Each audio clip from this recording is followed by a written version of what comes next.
Welcome to Masters of the Abyss, the radio show that brings you the most terrifying tales of horror and suspense. Every week, we explore the dark and twisted realms of the human mind, where nothing is as it seems and no one is safe. Join us as we dive into the depths of fear and madness, and discover the secrets that lurk in the shadows. Are you ready to face your nightmares? Then tune in to Masters of the Abyss, if you dare. On audio 1. Document, WordPad window, rich text window, editing. L.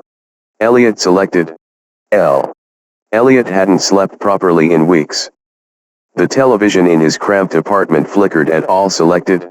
Late night talk show, Midnight Static, hosted by a man named Victor Kane. Elliot stumbled across it one sleepless night, channel surfing past infomercials and reruns. Kane's voice was smooth, almost hypnotic, his eyes glinting under the studio lights like polished obsidian. The space. Together from thrifts, smooth, together from smooth, almost hypnotic, his eyes glinting under the studio lights like polished obsidian. The show was odd, low budget, with a sparse audience and a set that looked like it was cobbled together from thrift store furniture. But something about it hooked Elliot. Lean together from thrift store furniture. But something about it hooked Elliot. At first, it was just background noise. He'd leave it on while he worked late, his laptop balanced on a stack of unopened bills. But then he noticed the stories. Victor Kane would lean into the camera, his smile too wide, and tell anecdotes that felt familiar. A story about a man who forgot his sister's birthday, just like Elliot had last month. A quip about a spilled coffee on a new shirt, mirroring the stain still on Elliot's favorite button-down. Little things, coincidences, but they piled up like dust in the corners of his mind. By the third week, Elliot was convinced Kane was talking about him, not just vaguely, but specifically. One night, Kane recounted a story about a man who found a childhood toy, a red yo-yo with a chipped edge in the back of a closet. Elliot's breath caught. He hadn't thought about that yo-yo in years, but there it was, tucked behind his winter boots, chipped, just as Kane described. He dug it out, hands trembling, and stared at it under the kitchen light. The next night, Kane mentioned a man who burned his toast that morning, and Elliot's plate sat untouched, the charred bread still on the counter. He stopped leaving the apartment. Food went uneaten, the fridge growing barren except for a jar of pickles and a half-empty ketchup bottle. His phone buzzed with unread messages. From his sister, his boss, his neighbor. He didn't answer. The television stayed on, Kane's voice filling the silence. "Our friend out there," Kane would say, winking at the camera, "he's having a rough week, isn't he?" Elliot's skin crawled. The audience laughed, a hollow sound, new notification from Discord, chilly, that echoed in his skull. He tried to rationalize it. Maybe it was a prank show, a hidden camera thing. He checked his apartment for bugs, tore apart his smoke detector, even pried open the back of the TV. Nothing. Just wires and dust. He called the cable company, but the operator had never heard of Midnight Static. "Must be a local channel," she said, bored. "We don't control those." Elliot hung up, his hands shaking so badly he dropped the phone. By the fourth week, he wasn't eating at all. His reflection in the bathroom mirror was gaunt, eyes sunken like pits. Kane's stories grew darker. "Our friend," Kane said one night, his voice dripping with mock sympathy, "he's starting to see things. Shadows in the corners, voices in the static. Poor guy's losing it." The audience chuckled, and Elliot laughed too, a dry, cracked sound that startled him.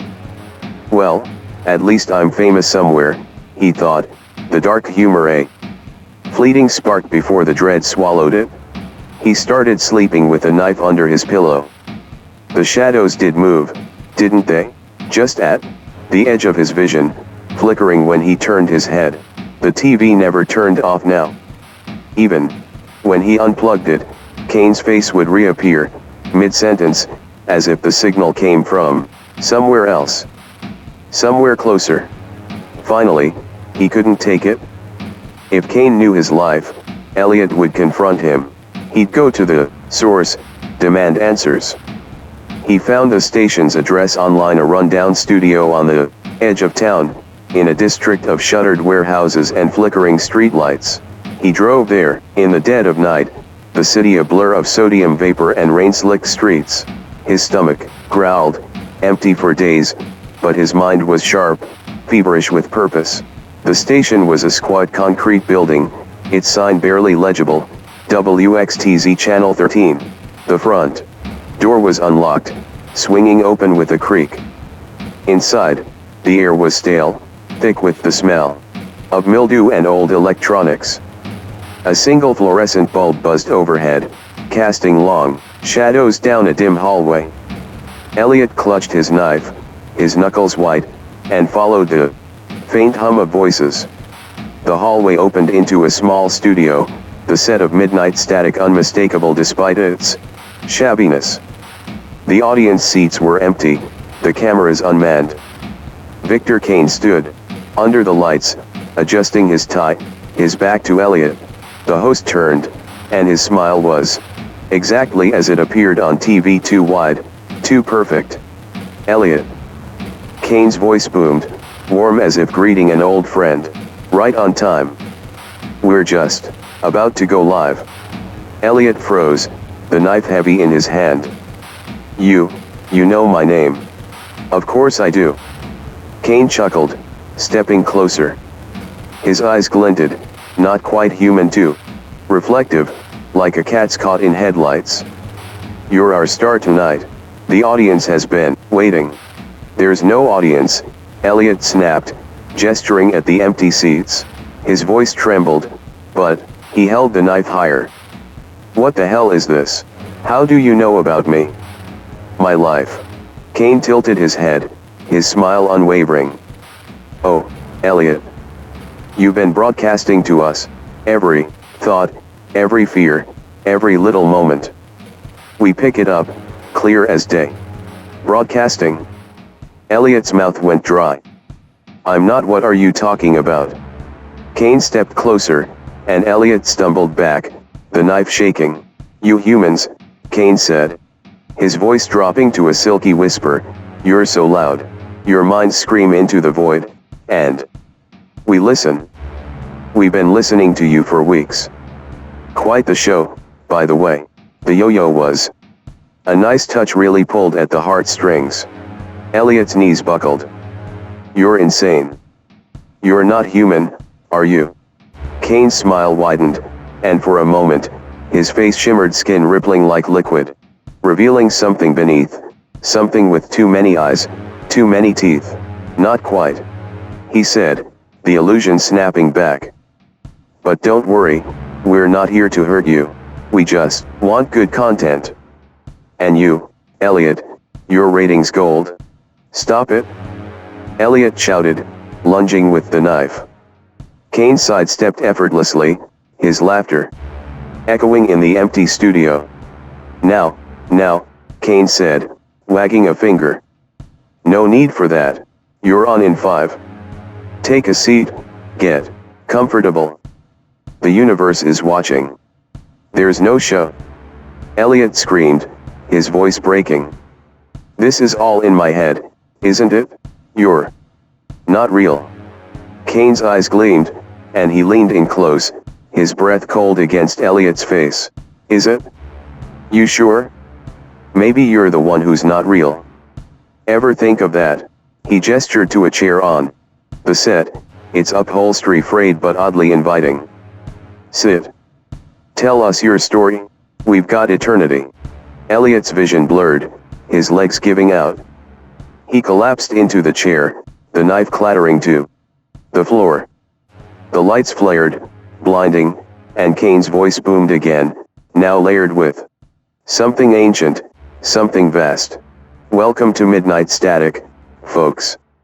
Tonight, we've got a special guest, Elliot, a man who thought he could outrun his own mind. Let's give him a warm welcome. The empty seats filled with shadows, their applause a deafening roar that wasn't human, wasn't earthly.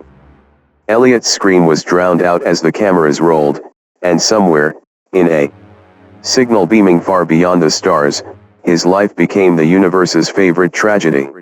Blank, blank, blank, blank. You have been listening to The Masters of the Abyss, a horror radio show that explores the darkest and most terrifying corners of the human psyche. We hope you enjoyed our stories of madness, murder and mayhem, and that you will join us again next week for more spine-chilling tales. Until then, remember, there is no escape from the abyss. Good night, and sweet dreams.